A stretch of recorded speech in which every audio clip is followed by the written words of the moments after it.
Le procureur du Faso près le tribunal de grande instance de Pau a fait un communiqué au lendemain des affrontements entre civils et militaires. Il condamne ces actes et affirme qu'une enquête est ouverte par le parquet afin de situer les responsabilités. Les précisions de ce communiqué dans ce journal. La nuit du Made in Africa se tiendra en marge du FESPACO. L'annonce a été faite hier lors d'une conférence de presse. L'événement est offert gratuitement aux festivaliers. Il veut valoriser la culture burkinabé. La nuit du Made in Africa se tiendra le 18 octobre du côté de l'hôtel Silmondé. On vous en dit davantage dans quelques instants. Une caravane de presse autour de l'initiative présidentielle produire 1 million de tonnes de riz. C'était du 20 au 24 septembre dernier dans la région du centre-ouest de la boucle du Moun et des Hauts-Bassins. Dans un dossier de la rédaction, vous en saurez plus. Bonjour à tous et bienvenue. Comme annoncé en titre, au lendemain des événements à Pau, le procureur du Faso près le tribunal de grande instance de Pau a fait un communiqué. Dans ce communiqué, il affirme qu'une enquête est ouverte par son parquet en vue d'élucider les faits et de situer les responsabilités. L'enquête est confiée à la brigade territoriale de gendarmerie de Pau qui a déjà enregistré les plaintes. Toute personne victime ou témoin des faits peut se rendre spontanément à la dite gendarmerie afin que leur témoignage soit pris en compte. Il informe aussi que, contrairement à certaines allégations sur les réseaux sociaux, ni lui, ni aucun autre magistrat, ni les autres acteurs de la justice n'étaient présents sur les lieux au moment du déroulement des événements. Il dit tenir compte de la gravité extrême des incidents qui se sont déroulés à Pau, mais il appelle au calme et rassure les victimes que l'enquête à suivre à son cours conformément à la loi. Rappelons que les populations de Pau ont exigé que tous les militaires mis en cause soient réaffectés. Les acteurs de la filière tomate au Kadiogo veulent améliorer les conditions de commercialisation et d'exportation de la tomate. Ils ont donc mis en place la société coopérative Wenpanga des commerçants et exportateurs de tomates du Kadiogo. Cette nouvelle structure a été présentée aux membres et partenaires. C'était hier à Ouagadougou au cours d'une assemblée générale. Suivez le reportage de Daouda Yameogo.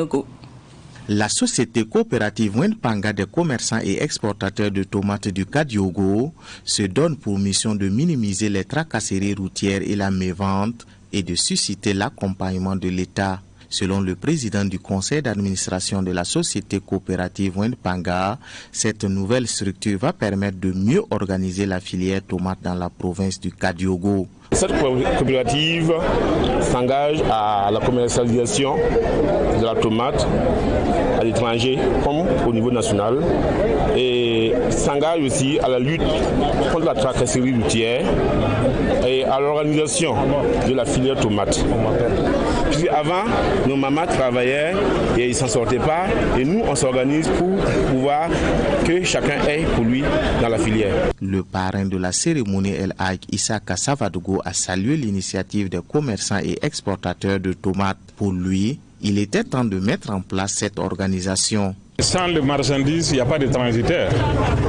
Et quand nos mamans nous ont demandé vraiment d'être pareils, on n'a pas hésité. Parce que partout où les activités doivent fonctionner, nous on doit s'impliquer, accompagner ces gens-là pour que et si ça marche c'est eux, ça marche chez nous aussi. Dans les affaires, si on veut évoluer, il faut être quand même droit, il faut respecter la légalité. Par rapport à le piège d'étage que j'ai dit, le piège d'étage on le dédouane, ce n'est même pas cher. Et pourquoi on va le prendre pour mettre en bas des haillons et pour feinter la douane? La représentante du ministre en charge du commerce a rassuré les acteurs de la filière de l'accompagnement du ministère pour sa dynamisation. Les acteurs du conte, de la mode et de la musique entendent participer à leur manière au Festival panafricain du cinéma et de la télévision de Ouagadougou, le FESPACO. C'est à travers une nuit dénommée la Nuit du Made in Africa. Leur objectif est de permettre aux festivaliers qui viendront d'horizons divers de connaître les savoirs endogènes du Burkina Faso et de l'Afrique. Les acteurs l'ont annoncé à la presse hier. Germaine Farama. La Nuit Made in Africa est une initiative qui vise à mettre en lumière le conte, la musique et le mode vestimentaire du terroir qui incarne la culture africaine. Cette nuit de promotion de la culture africaine veut contribuer à vendre l'image de l'Afrique au-delà des frontières du continent. Made in Africa parce que nous avons décidé de parler plus grand, parce que l'Afrique, le Burkina est bien s'il est en harmonie avec son voisin. Le Burkina est bien s'il est en harmonie avec l'Afrique de l'Est, l'Afrique centrale. Donc en réalité, l'harmonie ici, tout comme à l'image de l'atelier de la Force, vous savez, c'est l'interdépendance, l'interconnexion, l'intelligence collective. C'est pour ça que nous avons décidé de prendre plus large pour parler de l'Afrique, parce que tous les artistes africains seront là, l'Afrique de l'Ouest. Tout ce qui est art de la parole, tout ce qui est valeurs endogènes, on va les exprimer et les mettre au bout du jour pour montrer aussi les savoirs et les savoir-faire de nos anciens.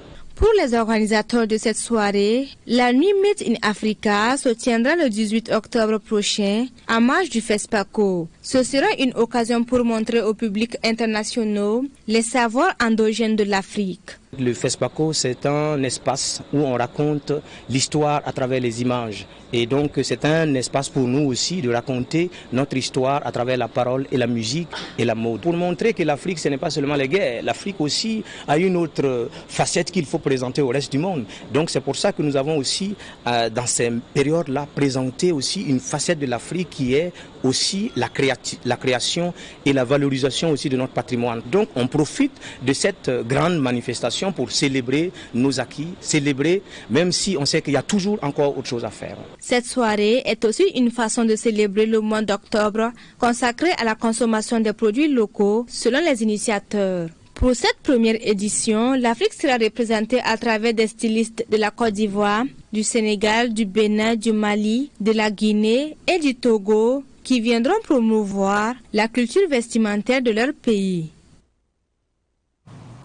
Les jeunes filles ont plaidé pour le renforcement des programmes d'éducation au numérique pour répondre à leurs besoins. Elles veulent aussi que la lutte contre les violences en ligne basées sur le genre soit renforcée. Les jeunes filles ont fait ces doléances lors de la célébration de la journée qui leur est dédiée. C'était lundi dernier à Ouagadougou. Abdoulaye Kinda. La journée internationale de la jeune fille au Burkina et son thème 2021 interpelle le ministère en charge de l'économie numérique et l'ONG Plan Burkina. Explication du thème, alphabétisation digitale et désinformation en ligne avec la ministre Adja Fatoumata Ouattara et le représentant du Plan Burkina, Yaouba Kegama. Les jeunes filles sont les artisans et les leaders de demain. Et vous savez qu'aujourd'hui et demain ne se fera pas sans le numérique. Et il est important pour ces jeunes filles de s'approprier correctement le numérique pour s'autoconstruire et aussi pour appuyer, parce que le numérique fait partie des leviers donc, du développement, pour utiliser donc, cet outil pour construire leur pays, construire leur nation. Et il faut multiplier ce genre d'activités de sensibilisation pour permettre une saine appropriation. Parce que le numérique, c'est le carrefour du possible. Et demain ne se fait pas sans le numérique. Nous avons consacré cette journée pour sensibiliser les jeunes, sensibiliser aussi les communautés, mais aussi sensibiliser le gouvernement pour que des actions, que ce soit des lois, soient prises dans ce sens-là pour protéger les filles et les garçons par rapport à cet espace. Les jeunes filles du Burkina sont déterminées à renforcer l'éducation aux médias dans leur milieu. Anna Croix, leur représentante. À travers cette journée, comme doléance, c'est d'abord l'éducation des filles au métier du numérique, parce que de nos jours, on ne peut rien faire, même dans le milieu professionnel, sans les outils du numérique. C'est également contribuer à ce que les filles soient protégées sur les réseaux sociaux, de la protection des filles sur les réseaux sociaux et sur les plateformes du digital. J'aimerais dire aux jeunes filles de s'intéresser au métier du numérique, aux outils numériques, voilà, parce que c'est la révolution technologique et il y a énormément de changements qui se font. Donc on ne peut pas avancer sans le numérique, sinon on est analphabète du 21e siècle. Donc il faut qu'elles s'intéressent au numérique et qu'elles se forment sur les outils de numérique pour pouvoir amplifier leur voix et que les droits des filles puissent avancer au Burkina Faso. La journée internationale de la jeune fille met l'accent sur la nécessité de relever les défis auxquels sont confrontées les filles.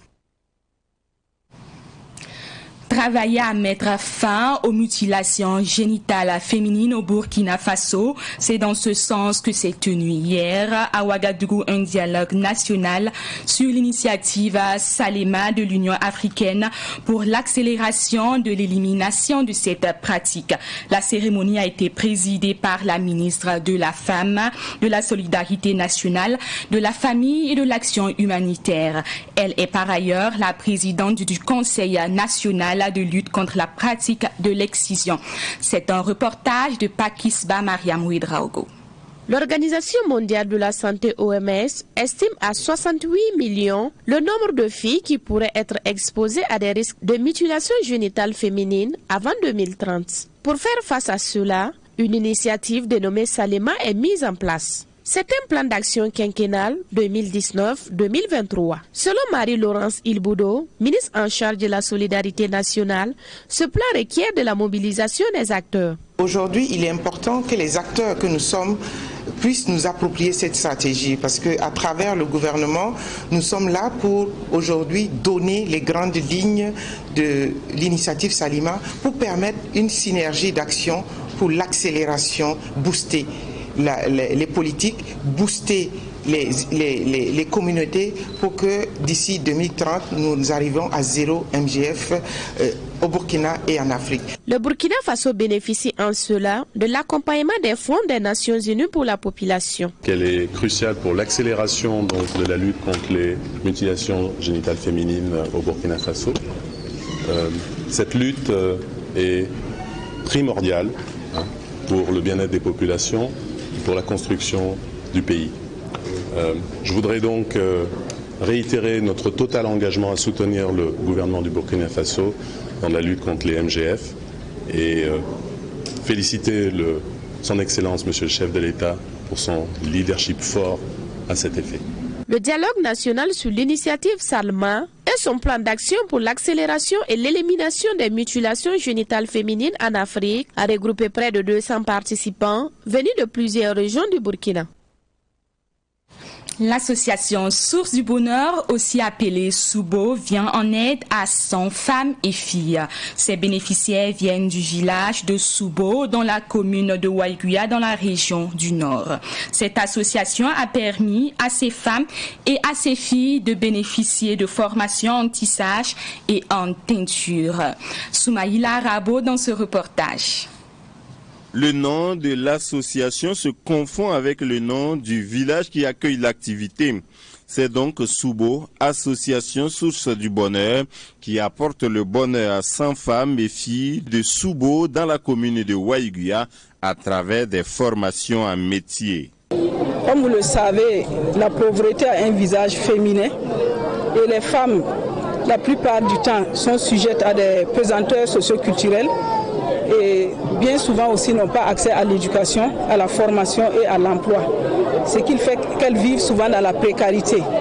Donc ce projet va permettre aux femmes de pouvoir bien se former, de pouvoir mieux maîtriser les ficelles du métier de teinture et de tissage afin de pouvoir s'autonomiser financièrement et de pouvoir se prendre en charge.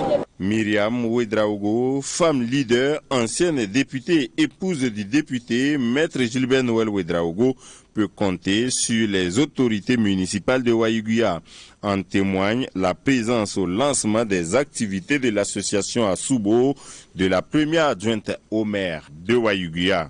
Nous ne pouvons que vraiment, en tout cas, remercier les initiatrices et particulièrement Madame Ouedraogo, présidente de l'association Source du Bonheur Soubo, en tout cas qui a bien voulu contribuer au développement socio-économique des femmes de la commune de Waiguya et particulièrement au niveau du village de Soubo.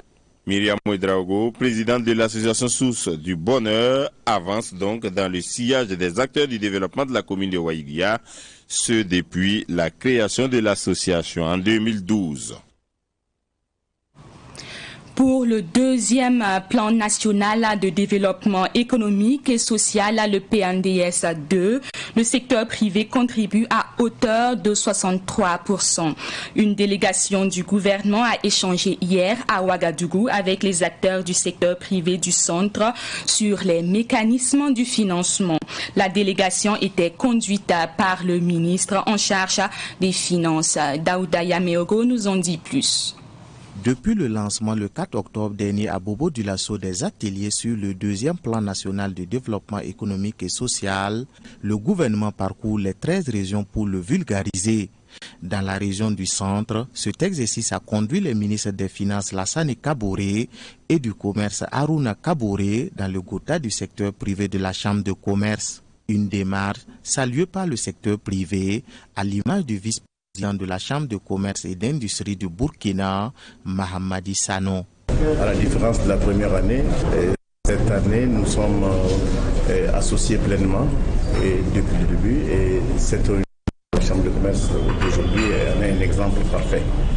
Effectivement, la Chambre de commerce et d'industrie du Burkina qui représente le secteur privé est très honorée et nous savons que nous serons partant pour accompagner le gouvernement pour le financement de ce PNDS2. Déjà, des engagements ont été pris par le secteur bancaire. Le président de l'association professionnelle des banques a pris l'engagement de mobiliser tout ce qui est possible pour pouvoir accompagner et remplir notre rôle. Pour le ministre en charge des Finances, Lassane Kaboré, il est nécessaire d'échanger avec le secteur privé national car il contribue à hauteur de 63% du budget du PNDS2. Sur les 19 000 milliards, et nous disons que déjà sur nos ressources propres, nous voulons financer 63%. Qui dit 63% de ressources propres dit des ressources qui viennent donc de la fiscalité. Et essentiellement, donc, quand vous prenez, et qui apporte cette fiscalité, c'est le secteur privé. Et en grande partie, bien sûr. Donc, c'est pour dire que déjà, sur ce volet, nous attendons avec le secteur privé à plus donc, de travail de mobilisation des ressources internes, à un accompagnement que nous puissions donc avoir ces ressources-là. Le PNDS2 a un coût total de 19 000 milliards de francs CFA, dont 63% des ressources propres. Les 37 autres pourcents seront recherchés auprès des partenaires du Burkina. Le directeur général de New Leader Vision International, Mahamadou To, a présenté à ses partenaires son prix africain de développement. Il a reçu à Kigali, au Rwanda. La cérémonie de présentation a eu lieu le week-end écoulé à Royal Beach Hotel. Sibli Nankelse était présent. Après 3 ans de dur labeur, le directeur général de New Leader Vision International, Mahamadou To, se voit distingué comme meilleur entrepreneur numérique par la Fondation 225 à Kigali au Rwanda. Il dédie ce pas d'œuvre à tous ses collaborateurs qui l'ont soutenu depuis la création de son entreprise. Cette cérémonie vient pour remercier toute l'équipe dynamique de NLV qui m'a soutenu nous toujours pour travailler de façon sereine pour l'obtention de ce prix et en même temps tous les leaders qui œuvrent pour la promotion et le développement de l'écosystème de la crypto-monnaie et l'entrepreneuriat numérique de la façon. C'est pour remercier toutes ces personnes et aussi présenter le prix. Ce prix est le résultat de plusieurs années de travail, de formation, de sensibilisation dans le domaine de la crypto-monnaie et en général dans l'entrepreneuriat numérique. Nous avons déjà formé plus de 1000 personnes initiées au trading de crypto-monnaies et sensibilisé plus de 100 000 personnes ici au Burkina et en Afrique de l'Ouest. Pour lui, ce prix est une invite à mieux persévérer dans l'entrepreneuriat numérique. Pour ce faire, Mahamadou Do compte accentuer sa formation en vue de créer plus de 100 000 emplois d'ici 2030. Nous comptons former plus de 10 000 personnes d'ici à l'horizon 2030 et à travers cela, créer plus de 100 000 emplois ici au Burkina et en Afrique en général, parce que nous intervenons déjà un peu partout en Afrique. C'est notre objectif principal. Signalons que le directeur général de NLV a reçu le prix africain du mérite de l'excellence, meilleur promoteur africain de l'entrepreneuriat numérique. Ce prix lui a été décerné à Kigali au Rwanda le 27 septembre dernier. Dans le nord du Mali, la phase finale de redéploiement de la force Barkhane a commencé. L'état-major français l'a annoncé hier. Paris a entrepris en juin de réorganiser son dispositif militaire au Sahel en quittant notamment les bases les plus au nord du Mali, à savoir Kidal, Tombouctou et Tessali, et en prévoyant de réduire les effectifs dans la région d'ici à 2023 à 2500 hommes contre plus de 5000 aujourd'hui. Le transfert vers la MINUSMA et les forces armées maliennes sera définitif d'ici une dizaine de jours, a ajouté le porte-parole en insistant sur l'étroite collaboration avec les autorités et l'armée du Mali. Toujours au Mali, nous apprenons qu'un soldat français est mort. La ministre des Armées, Florence Parly, l'a annoncé aujourd'hui. Le maréchal des logis, Adrien Kélan, est décédé à la suite d'un accident lors d'une opération de maintenance à Tombouctou. L'état-major des armées précise dans un communiqué qu'une enquête est en cours sur les circonstances de l'accident. La justice internationale a accordé hier à la Somalie une zone maritime revendiquée par le Kenya. Elle a mis un terme à une procédure qui dure depuis 7 ans. La plus haute juridiction de l'ONU qui siège à La Haye a statué qu'il n'y avait pas de frontière maritime convenue. Elle a donc tracé une nouvelle frontière proche de celle revendiquée par la Somalie. La CIJ a rejeté le tracé de la frontière réclamé par le Kenya à partir de la côte, affirmant que celle-ci aurait eu un grave effet de coupure pour la Somalie. Le Kenya conserve toute une partie du triangle d'eau contesté par les deux pays.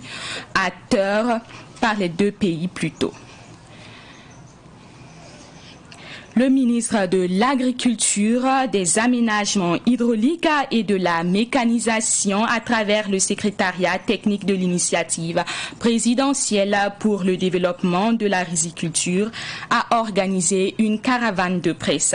C'était du 20 au 24 septembre dernier dans la région du centre-est, de la boucle du Mouhoun et des Hauts-Bassins. L'objectif est de permettre aux hommes de médias de s'imprégner de la mise en œuvre de l'initiative présidentielle, produire 1 million de tonnes de riz, suivant le dossier de Daouda Yamogo.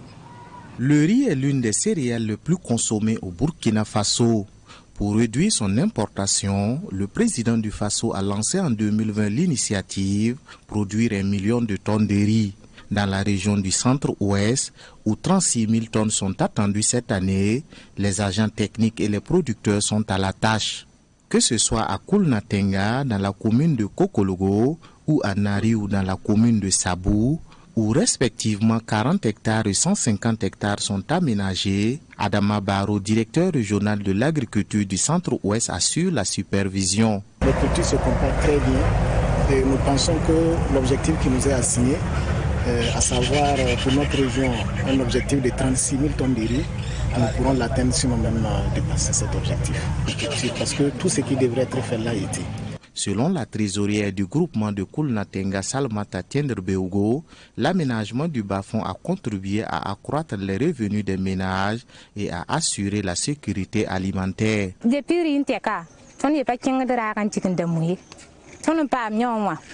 Avec l'aménagement de ce bas-fond, Nous n'allons plus payer du riz au marché. Les périodes de soudure ne constituent plus un problème pour les ménages. En tant que trésorière du groupement, je veille à la bonne marche du bas-fond. Ce bas-fond profite plus aux femmes. Je remercie le gouvernement pour cette initiative.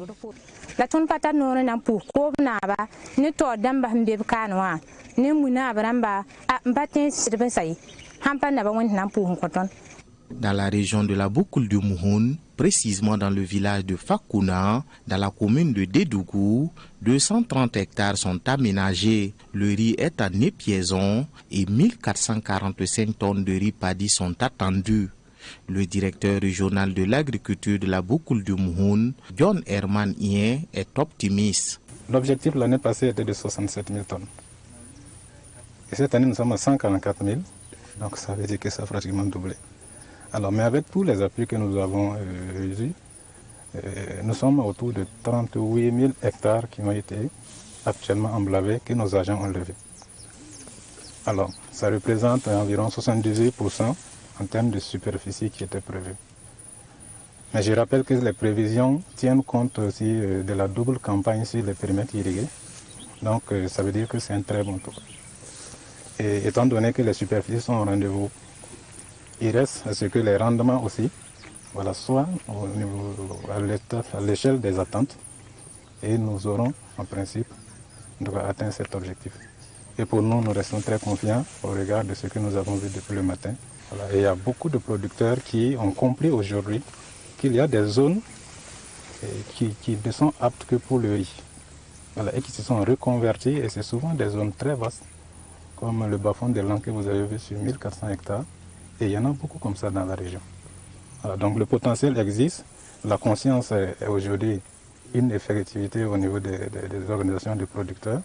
Et nous sommes confiants que c'est une initiative qui a de l'avenir. L'ambition présidentielle de produire 1 million de tonnes de riz est également partagée avec les étudiants des centres de promotion rurale. 46 stagiaires du centre de promotion rurale CPR de Kordougou, dans la commune de Bourasso, participent à l'initiative présidentielle sous la supervision de Souabou Miamba, directeur du centre. Nous avons choisi en tout cas de faire une bonne partie de nos parcelles en riz.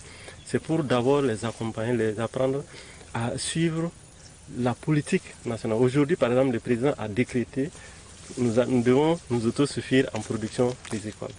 Maintenant, étant déjà dans les centres de formation, ils doivent savoir qu'eux-mêmes, ils doivent contribuer également, aussi bien au centre qu'à la sortie. Donc une fois qu'il y a une décision publique qui est là, ils ne doivent pas s'y dérober. L'initiative présidentielle mobilise d'une région à l'autre. Dans les hauts bassins, les bas-fonds rizicoles de Sana et Kongolikoro, dans la commune de Samorogouan, sont des sites d'évaluation de l'initiative du président du Faso. Ici, les producteurs saluent l'initiative présidentielle. Pour eux, l'obtention du bouli et du forage solaire va permettre de produire en saison chèche. Seydou Bamba, président du groupement rizicole de Kongolikoro, est à pied d'œuvre. Tout le monde a dit le bouli là-bas. Le voilà quand vous arrêtez ici, vous voyez le bouli. Et le forage aussi, on a eu forage. Si tu veux 100 000, 200 000 là, grâce au RIRA, on peut te prêter. Il n'y a pas même de perte dans ça. Le directeur régional en charge de l'agriculture de Haut-Bassin, Julien Ouedraogo, explique que divers appuis sont apportés aux producteurs pour l'atteinte des objectifs de production régionale de 200 000 tonnes. Au niveau de la région de Haut-Bassin, nous avons comme objectif de production environ 200 000 tonnes de riz que nous devons produire, soit les 1/5 de la production nationale dans le cadre de l'initiative présidentielle. Pour l'atteinte de ces objectifs, nous avons eu 4 types d'appui. Nous avons eu, le premier type d'appui, c'est les labours, où nous avons eu à appuyer d'une manière forte les producteurs. C'est-à-dire l'État a été subventionné à 5 000 francs au niveau des producteurs. Tout simplement, tu paies 5 000 francs, on laboure 1 hectare pour toi. Alors ensuite, nous avons eu l'appui avec les semences. Au niveau de la région de Haut-Bassin, nous avons eu pour cette campagne près de 600 tonnes de semences améliorées.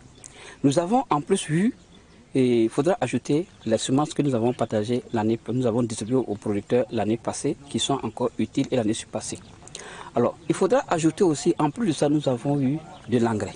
Et l'engrais, nous avons estimé à près de 1000 tonnes d'engrais pour pouvoir appuyer la production dont le coût est de 12 000 francs le sac, que ce soit NPK et durée. En plus de ces apports, il y a eu un suivi rapproché des producteurs. Le nombre de producteurs qui doivent appuyer uniquement pour le riz ont simplement doublé. Donc c'est pour dire que tous ces efforts que nous avons mis concourent à l'atteinte des objectifs de la production au niveau de notre région qui est de près de 200 000 tonnes. Entre les étapes de production et de consommation, il y a l'étape cruciale de la transformation. Elle passe par le décortiquage et l'emballage à l'usine. En la matière, les entreprises de Kodougou dans la commune de Bourasso, Wenyam à Bobo Dioulasso et Nafaso SA à Matroukou sont des acteurs clés, comme leurs promoteurs aussi, à l'image de Abdoulaye Savadougou. Et il faut se dire que l'unité que nous avons ici a une capacité d'1 tonne heure. Et donc c'est autour de 3000 tonnes par an. Et nous sommes en train de mettre notre unité d'une capacité de 5 tonnes heure, donc qui nous amènera autour de 18 000 tonnes et par an si nous voulons marcher seulement sur 8 heures et près de 54 000 tonnes si nous voulons faire 3 quarts. Donc ça veut dire que s'il y avait effectivement des unités comme ça, 2-3 unités comme ça, c'est suffisant pour vraiment occuper tous les paddies, les 1 million de paddies, des tonnes de paddy, nous pouvons vraiment la transformer sans problème. Le secrétaire technique de l'initiative présidentielle pour le développement de la riziculture, Gaussou Sanou, a rappelé que l'importation des riz fait perdre au Burkina Faso de nombreuses devises. D'où l'importance d'encourager la riziculture. Nous sommes dépassés par l'engagement parce qu'au-delà, vous allez voir qu'au-delà en fait, des bas-fonds, des superficies aménagées en fait, au niveau des périmètres et des différents bas-fonds faits par les partenaires techniques et financiers, ils se sont engagés eux-mêmes. Vous avez vu déjà de l'autre côté, il y a 40 hectares qui ont été aménagés par le partenaire, mais il y a 6 autres hectares qui ont été aménagés par les producteurs eux-mêmes pour se mettre encore dans la dynamique. Vous allez également voir qu'un peu partout, aux abords des voies et sur l'ensemble du territoire, les producteurs se sont engagés eux-mêmes à faire des aménagements en fait, à leur profiter, à s'acquérir en fait des intrants pour permettre véritablement d'accompagner sérieusement cette initiative-là. Les producteurs ont exprimé leur engagement à maintenir leurs efforts pour l'atteinte de l'objectif d'1 million de tonnes de riz. Ils ont malgré tout égrené un chapelet de doléances, des forages solaires, des boulis, des chambres de conservation, des batteuses et l'extension des surfaces aménagées. Ainsi prend fin votre journal. On se donne rendez-vous demain à la même heure. D'ici là, restez en compagnie des programmes de Savane TV. Au revoir.